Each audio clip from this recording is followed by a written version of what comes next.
So, as you probably saw by the intro there, my name is Will, welcome to Screeching Characters. So basically this year what I've done is split the months into themes, and the idea is I do free art, a tutorial, and at least one universe edition. So this month is Futurism February, and as you probably saw, if you did, on my Instagram, TikTok, or just on YouTube Shorts, to be honest, I did release a bit of a covered up thumbnail of what's going to be happening today. And that, of course, is going to be mechs, as you saw by the title sequence. Now, obviously, do watch all the way through, because there's some bits you'll definitely want to see. Now, for me, I find that creating mechs is actually rather easy with just 2 or 3 steps. So the first is to get a reference, or do research on your creation. However, this is optional, as you may want to draw just from imagination.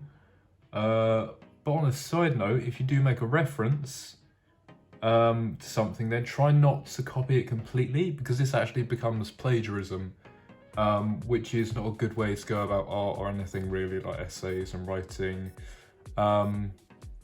Basically, don't copy other people's art and claim it as your own, because that is plagiarism.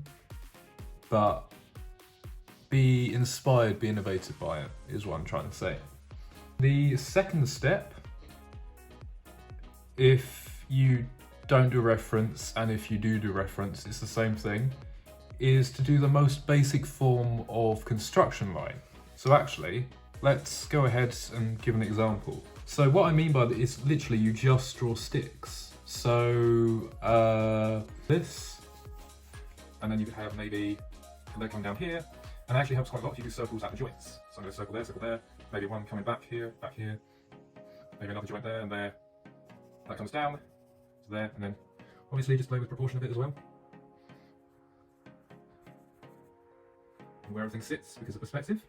So I could have something like that, and then maybe something a bit like this. So that's a very, very simple sort of, as simple as I can make it, version of what I hope my thing should look like. And the third is the most interesting part, because this is essentially where you just start layering and adding on top whatever you want. This is the actual mechanical part. So say I wanted to add, I don't know, maybe like a cockpit over here.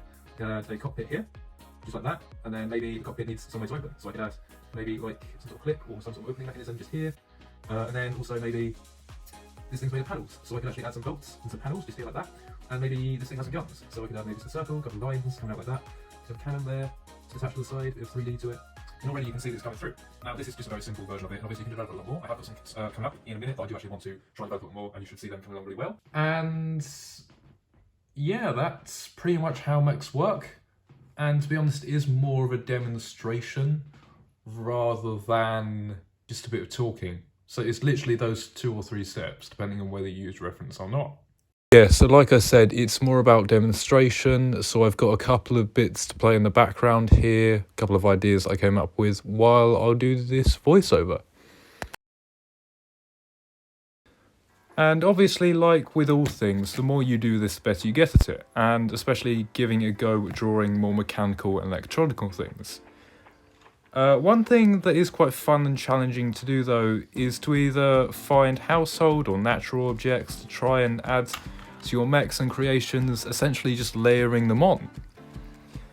Also, as you do it more and more, you'll start adding more detail like bolts and nuts, or maybe even some sort of tubes and wires that connects the parts of the machine, maybe like energy beams, and it's actually good to watch some sort of like media that sort of plays around this. So Transformers is a good movie if you're gonna draw mechs. Maybe watch a bit of that, watch a few clips.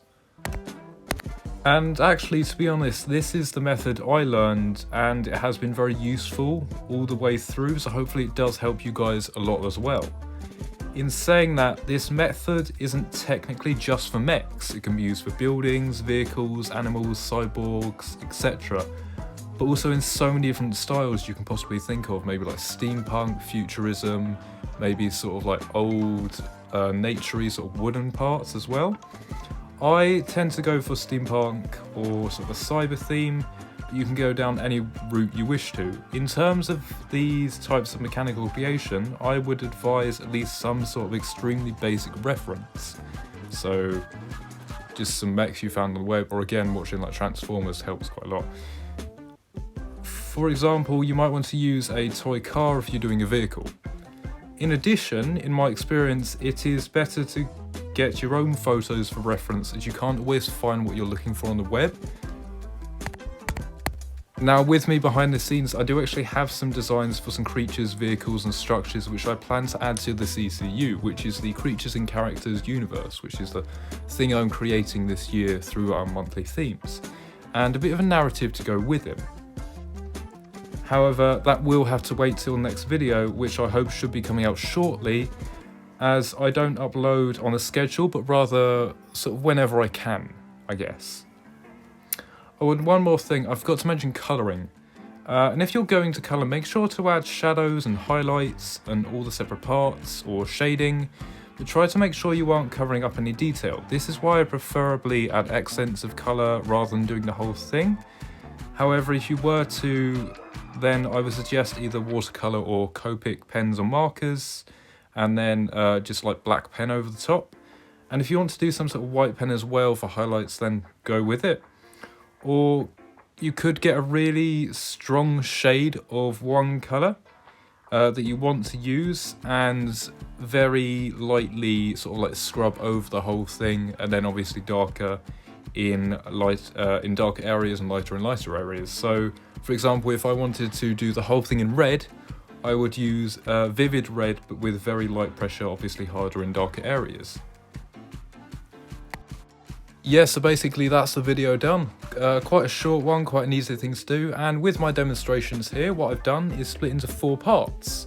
Now, what I've been doing recently, and what I've been finding quite a lot on TikTok and Instagram, is people drawing various different shapes, then trying to fit characters or objects or any sort of drawing into their shape. And that's essentially what I've tried to do here. So in the bottom right, we've got sort of more like a Diplodocus sort of mech with like a machine gun for the forehead, or a rocket launcher for the forehead. Kind of reminds me of Animal Revolt Simulator. We've also got this sort of mech in the top corner on the left. And this was going for sort of like Pacific Rim, bit of Overwatch, some Mech Arena, a bit of Transformers vibes. That was Web Photos reference. Funnily enough, the one that I used Web Photos reference and the one I didn't use any reference at all turned out the best. But I think it's also the order that I did them in, which kind of plays along with it. I do just want to quickly say thanks to everybody who watched the video and those people who watched it all the way through. Thank you very much. Also, did you like the animated start of this video and the format? This was actually scripted all the way through. Well, most of it anyway. With like stage actions and things, which kind of helped a lot. It's kind of good to like write out the scripts as well. And if you did, obviously feel free to leave a comment down below, and while you're there, maybe subscribe as well, or check out the rest of the channel first if you want to. And here are my socials now. If you want to go follow me, there's some behind the scenes stuff and some other things too. See you next time. Goodbye.